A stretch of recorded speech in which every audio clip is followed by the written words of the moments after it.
各位觀眾，大家好，今日係1月26號星期一，歡迎收睇紀時每日新聞報道。我哋逢星期一至五每晚8點為大家報道每日城中最新嘅新聞熱話。首先同大家跟進下民主派初選案被告嘅消息。喺今日清晨，前荃灣區議員岑敖暉已經從赤柱監獄正式出獄。大約喺凌晨5點41分，有兩架拉上咗窗簾，司機位後面亦掛咗黑布嘅車駛出監獄。岑敖暉喺初選案入面選擇咗認罪，最終被判囚4年半。不過，因為佢本身仲要處理埋6.4集結案同藐視法庭案嘅刑期，所以總體坐監嘅時間會比較長。去到今日先至刑滿獲釋。回顧翻案情，岑敖暉喺2020年參加初選嗰陣，係代表超級區議會界別，當時佢以接近13萬票，次名嘅姿態出線。控方當時將佢定性為本土抗爭派，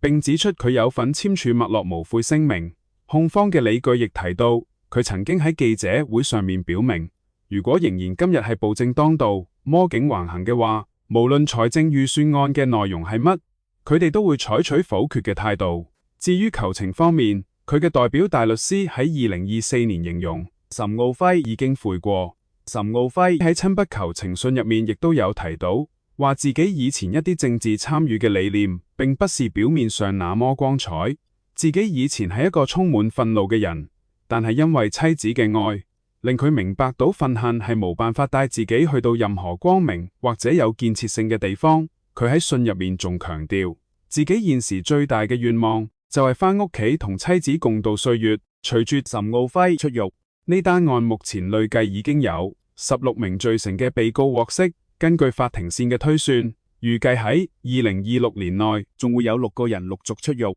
當中包括梁晃維、楊岳橋同胡志偉等人。不過亦有12名被告預計要到2030年或者之後先至會完成刑期。另外，現時仲有12名被告就定罪或者刑罰提出上訴。上訴庭早前已話會喺2026年4月中之前頒布判決。我哋會繼續為大家留意住案件嘅最新發展。跟住落嚟，同大家跟進下支聯會被指煽動顛覆案今日踏入第3日審訊嘅最新進展。今日審訊一開頭，法官就先處理咗一個程序上嘅爭議。被告之一嘅鄒幸彤原本申請傳召國立台灣大學教授何明修擔任辯方專家證人，但法官李運騰最後決定駁回申請。法官解釋，雖然尊重何教授嘅學歷同埋專長，但認為佢份報告入面關於民主同極權定義等內容，對於法庭處理本案議題冇幫助，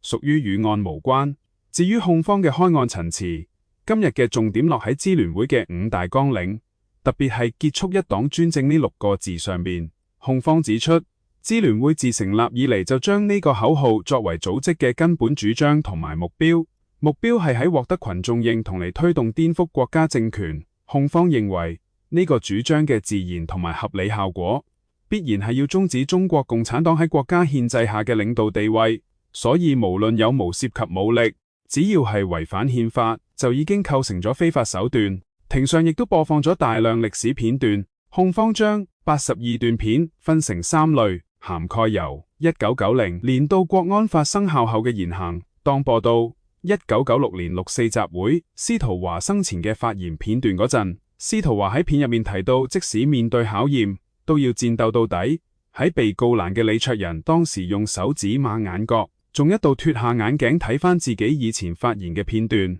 控方亦都引用咗多段被告嘅言論嚟證明佢哋嘅犯案意圖。例如李卓人喺2003年23條立法爭議嗰陣曾經講過，假如呢個係所謂嘅顛覆，我哋一定就咁顛覆下去。另外，控方指李卓人喺2020年以視像出席美國國會聽證會嗰陣，形容國安法實施係第3次主權移交。至於鄒幸彤，控方引述佢喺2021年講過，如果連最核心嘅綱領都唔要，呢個組織就算存在都係冇意義嘅。而另一名被告何俊仁，控方指佢批評習近平嘅中國夢變成咗中國人嘅噩夢，並指佢喺國安法立法後仍表示要向暴政說不，堅持要結束一黨專政。控方強調，支聯會透過呢啲針對國家嘅負面內容，目的係要激起民眾對國家政權嘅厭惡，憎恨等情緒。最後，控方喺陳詞入邊重申，本案並非政治審訊，亦都唔係要審理關於民主、六四事件或者對國家批評嘅議題。法庭唔需要處理國家制度優劣嘅問題，因為中共嘅領導地位喺法律上係不容任何質疑嘅。順帶一提，今日審訊期間仲發生咗段小插曲，有一名旁聽男士喺法庭門口大嗌加油，隨即被法官李運騰下令唔可以再在場聽審。我哋會繼續為大家跟進呢單案嘅後續發展。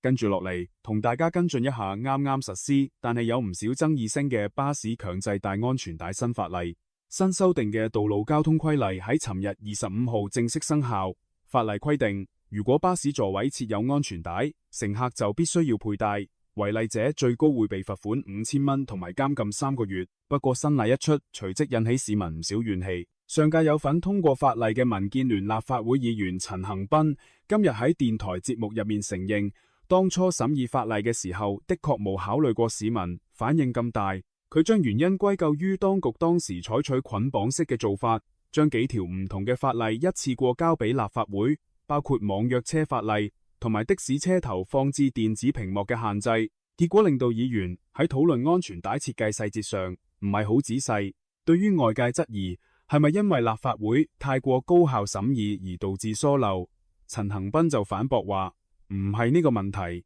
佢認為法例唔係去到立法會大會先討論，之前已經有諮詢同埋事務委員會嘅參與。如果喺之前階段都冇咩爭議，程序上就咪行快啲咯。而前立法會議員江玉歡連續2日喺社交媒體發帖，承認自己喺去屆任內通過修例嗰陣，確實係低估咗影響。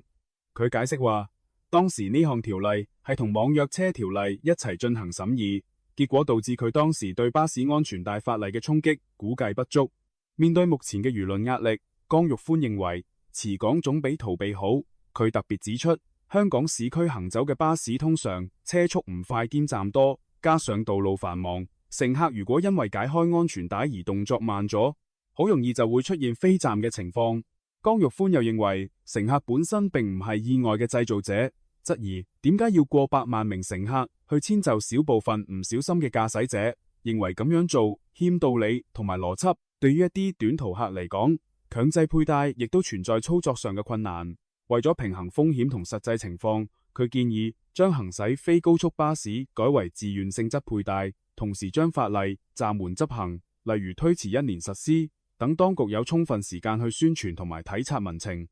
江玉歡強調，雖然法例最高刑罰可以係入獄3個月，但係一個城市唔應該單靠加重罰則嚟換取市民合作。實政圓桌嘅立法會議員莊豪鋒親自試搭咗5條巴士線實地視察，佢發現部分安全帶真係好難拉出嚟。佢仲提到一個好現實嘅尷尬情況，就係巴士座位空間有限，如果隔籬坐住個200幾磅嘅男士，對方仲打緊機，自己去揾安全帶扣嗰陣，頗一處佢，感覺好唔方便。佢亦留意到，短途客通常都比較趕時間，根本難以按規定佩戴。至於後續點樣處理，陳恒鑌建議喺實施半年後進行檢討，睇下有冇空間可以提供酌情，例如喺市區短途車方面有冇一啲走盞位。而莊豪鋒就建議政府可以參考垃圾徵費嘅處理方法，執法嗰陣以宣傳教育為主，並提倡使用定額罰款通知書，以免每一宗個案都要告上法庭。下一則新聞，大埔雲福苑大火引起全城關注舊樓維修問題。香港測量師學會喺今日26號正式對外宣布，已經成立咗一個名為樓宇維修工作組嘅專責小組。呢個工作組最主要嘅工作係希望由測量專業角度出發，去全面檢視目前香港樓宇維修市場運作、監管以及相關法規指引。學會強調，成立呢個組係為咗提出建議，從而達到優化同埋提升樓宇安全、維修工程質素嘅目標，最終係要保障公眾安全。講返呢個工作組嘅組成，入面全部都係學會嘅資深測量師，並由前會長何巨業測量師出任主席。佢哋未來嘅工作重心，除咗會檢視現行嘅運作同監管機制之外，仲會針對相關法例同作業指引提出優化建議，希望藉此推動提升專業服務水平，同埋工程管理透明度。同時，佢哋亦打算加強公眾教育宣傳，令大家對樓宇維修嘅認知有所提升。喺收集咗業界同埋持份者嘅意見並完成檢視之後，工作組會向政府同埋相關機構提交正式嘅建議書。另外，針對廣大業主同業主立案法團嘅實際需要，學會已經喺官方網站上面發佈咗一份名為《大廈維修工程常見問題集》嘅參考資料。呢份文件涵蓋咗樓宇安全及強制驗樓計劃、竹棚架設同埋防護措施、消防同埋安全安排，甚至係大家最關心嘅工程監督同埋成本控制，以及招標投標同埋合約管理等範疇。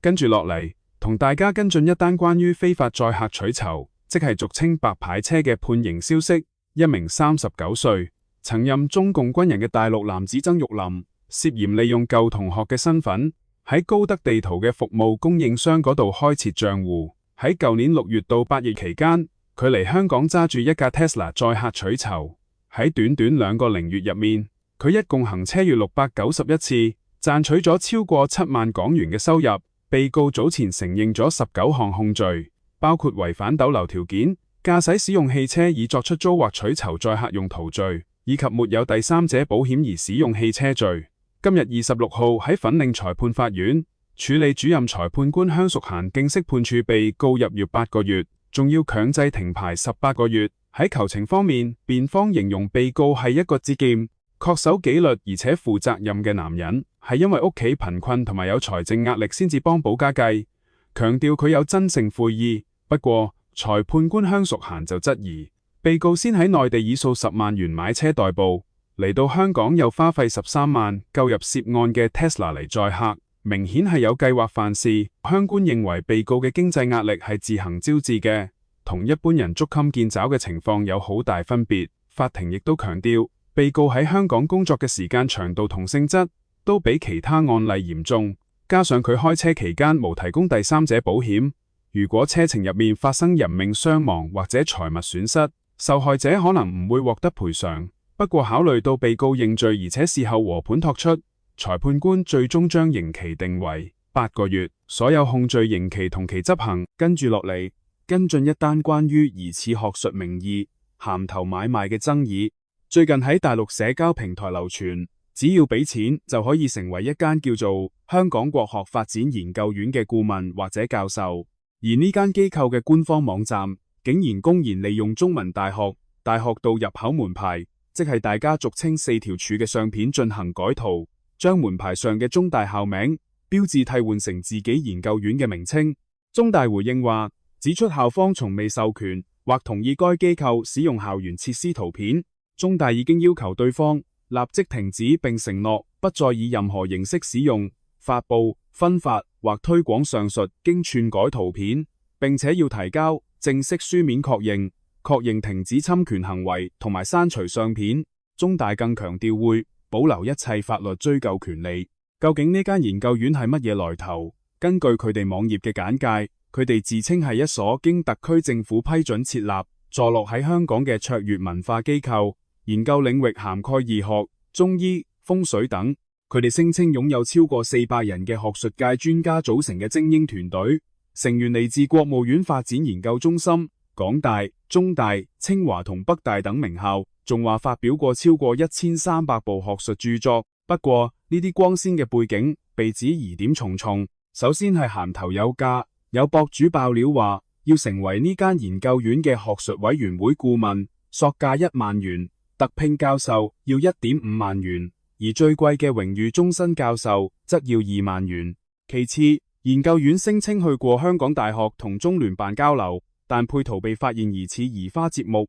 其中一張相其實係暨南大學經濟學院同港大對談嘅相片，另一張聲稱去中聯辦嘅相，則係湖北省港澳辦主任去港澳考察嘅舊照，甚至連佢哋學術委員會網頁嘅背景都係用咗特首李家超同埋問責班子嘅大合照，被指動機未明。值得留意嘅係，自稱研究院院務辦副院長嘅劉建遠曾經喺社交平台 Threads 晒出聘任書，聲稱我真係覺得呢張好過牛津或劍橋好多，仲強調文件有法庭蓋章同埋擁有實權。但係要澄清返，劉健遠所指嘅其實係高等法院印鑑加簽。司法機構已經明確表示，呢種加簽只係確認公共文件上簽署嘅真確性，呢項文件加簽並不就文件嘅內容作出證明。換言之，呢個蓋章唔代表政府或法院認可咗聘書入面嘅學術地位。目前，相關機構同劉健遠暫時未對傳媒嘅查詢作出回覆。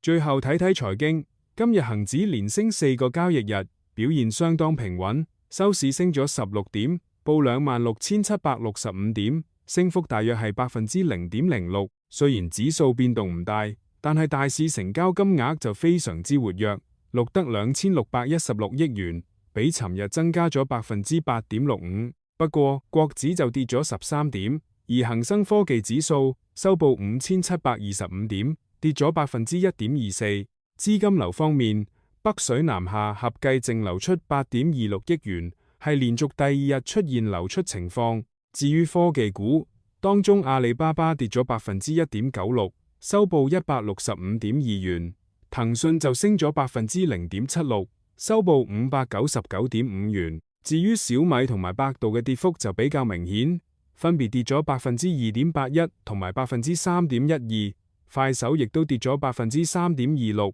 相對嚟講，京東表現較好，升咗1.05%。今日另一個焦點係資源板塊，由於金銀價格齊創新高，帶動咗成個黃金股走高。中國黃金國際表現最突出，收報235.4元，升幅超過8%。而紫金礦業亦都升咗4.35%。白銀概念表現亦都好亮眼，中國白銀集團升幅最誇張，去到19.12%。除咗金銀之外，銅礦股亦都向好。中國有色礦業升咗9.87%，洛陽礦業亦都升咗6.26%。石油股表現亦都好活躍，俗稱嘅三桶油全線走高，中海油升咗4.01%，中石油亦都升咗3.68%。煤炭股同樣受捧，神華今日升咗4.42%，係今日升幅最大嘅藍籌。不過有人歡喜，有人愁。